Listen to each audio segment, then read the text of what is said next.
लगता है किसी का एक्सीडेंट हो गया। ऐसे कैसे अचानक नाक से खून आ सकता? ठीक कहती है शायद बेगम साहिबा।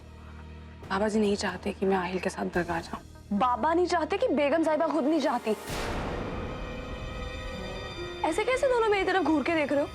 कोई बहुत नई बात कहती मैंने? ओके, मैं मानती हूँ कि इस वक्त मेरे पास अपनी बात को साबित करने के लिए कोई सबूत नहीं है, लेकिन मैं बेट लगा के कह सकती हूँ कि बेगम साहिबा ने कोई ना कोई झोल किया, क्योंकि सनम तो ऐसा कर ही नहीं सकती। वो एक अच्छी लड़की है, उनकी तरह झूठी और धोखेबाज नहीं है। सनम, मुझे लगता है सुनहरी सही कह रही है। मैं अपनी अम्मी को अच्छी तरह से जानता हूं और तुम दोनों ने उन्हें बहुत बड़ा झटका दिया है। और अगर उसके तुरंत बाद वो आहिल भाई और नई सनम को पीर बाबा की दरगाह लेके गए तो कुछ ना कुछ झोल तो जरूर होगा। रेहान, बात बिल्कुल क्लियर है। हमेशा की तरह वो ये चाहती है कि हमारी सनम से आहिल दूर हो जाए और वो दोनों आपस में ना मिले। इसलिए वो चाहती है कि अब आहिल नई सनम के साथ रहे और उसके ज्यादा पास रहे।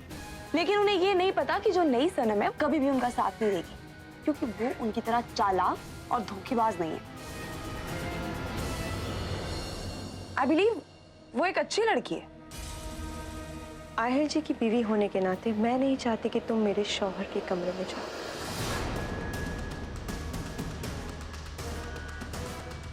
क्या हुआ सनम? पता है, नई सनम ने ना आज बहुत अजीब तरीके से बात की मुझसे। मतलब वो ऐसे कभी बात नहीं करती।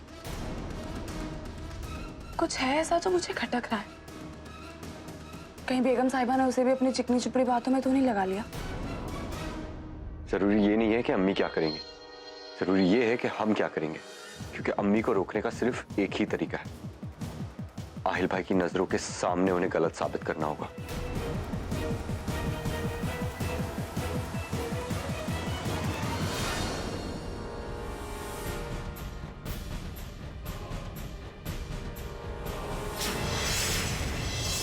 यहाँ लिखा है कि नवाब साहब का कत्ल सुबह 5:05 में हुआ और आहिल ने अपनी डायरी में लिखा है कि वो 7 बजे तक कमरे में बंद थे। लेकिन कैसे रेहान? आहिल की बेगुनाही के सबूत तो मैंने खो दिए। इतने अच्छे सबूत हाथ लगे थे ना कि सब कुछ साफ हो जाता। पता नहीं कहाँ चले गए। अपने कमरे का तो चप्पा चप्पा छान लिया मैंने, हर जगह देख लिया, कहीं मिल ही नहीं रहे हैं। वो एक डायरी थी और अखबार था। कितना मुश्किल है इतने बड़े घर में ढूंढना। सनम, एक रास्ता बंद हो जाए तो हार नहीं माननी चाहिए। हम न्यूज आर्काइव्स चेक कर सकते हैं। मैं एक ऑर्गेनाइजेशन को जानता हूं जो पुराने पेपर्स की कॉपीज रखती है, वहां चेक कर सकते हैं। हाँ ठीक है।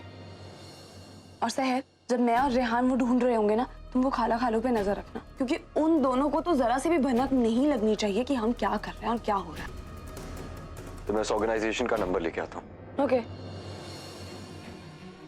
सनम, तुम ठीक हो ना? हाँ, बस मैं सोच रही थी कि ऐसे कैसे अचानक नाक से खून आ गया। अल्लाह, ये डर मेरे मन का एक वहम हो।